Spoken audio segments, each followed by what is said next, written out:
liked. "But I never talk shop," said Sir Henry modestly. "No, I never talk shop." Sir Henry Clithering had been until lately Commissioner of Scotland Yard.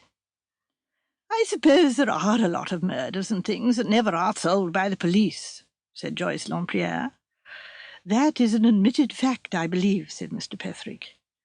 "I wonder," said Raymond West, "what class of brain really succeeds best in unravelling a mystery. One always feels that the average police detective must be hampered by lack of imagination."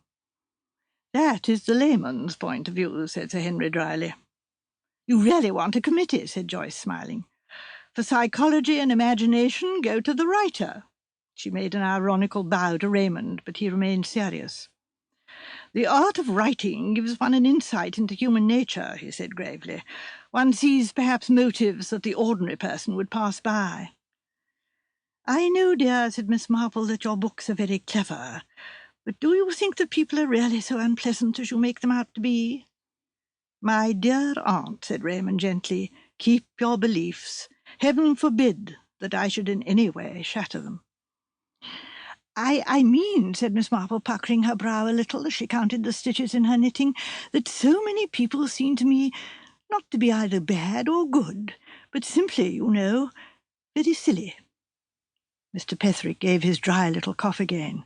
"Don't you think, Raymond," he said, "that you attach too much weight to imagination? Imagination is a very dangerous thing, as we lawyers know only too well. To be able to sift evidence impartially, to take the facts and look at them as facts, that seems to me the only logical method of arriving at truth. I may add that in my experience it's the only one that succeeds." "Bah!" cried Joyce, flinging back her black head indignantly. "I bet I could beat you all at this game. I'm not only a woman, and say what you like, women have an intuition that is denied to men. I'm an artist as well. I see things that you don't. And then, too, as an artist, I've knocked about amongst all sorts and conditions of people. I know life as darling Miss Marple here cannot possibly know it." "Why, I don't know about that, dear," said Miss Marple. "Very painful and distressing things happen in villages sometimes." "May I speak?" said Dr. Pender, smiling.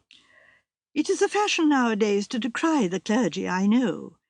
But we hear things. We know a side of human character which is a sealed book to the outside world." "Well," said Joyce, "it seems to me we are a pretty representative gathering. How would it be if we formed a club? What is it today? Tuesday. We'll call it the Tuesday Night Club. It is to meet every week, and each member in turn has to propound a problem, some mystery of which they have personal knowledge, and to which, of course, they know the answer. Let me see, how many are we? 1, 2, 3, 4, 5. Well, we really ought to be 6.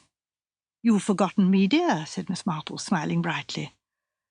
Joyce was slightly taken aback, but she concealed the fact quickly. "Oh, that would be lovely, Miss Marple," she said. I didn't think you would care to play." "I think it would be very interesting," said Miss Marple, "especially with so many clever gentlemen present. I'm afraid I'm not very clever myself, but living all these years in St Mary Mead does give one insight into human nature." "I am sure your cooperation will be very valuable," said Sir Henry courteously.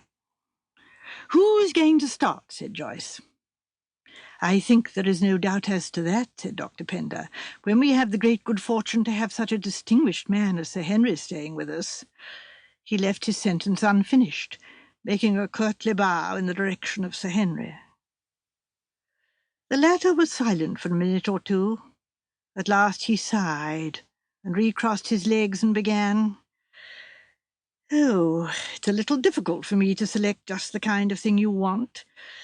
But I think, as it happens, I know of an instance which fits these conditions very aptly. You may have seen some mention of the case in the papers of a year ago. It was laid aside at the time as an unsolved mystery. But as it happens, the solution came into my hands not many days ago. The facts are very simple. 3 people sat down to a supper consisting, amongst other things, of tinned lobster. Later in the night, all 3 were taken ill, and a doctor was hastily summoned. 2 of the people recovered.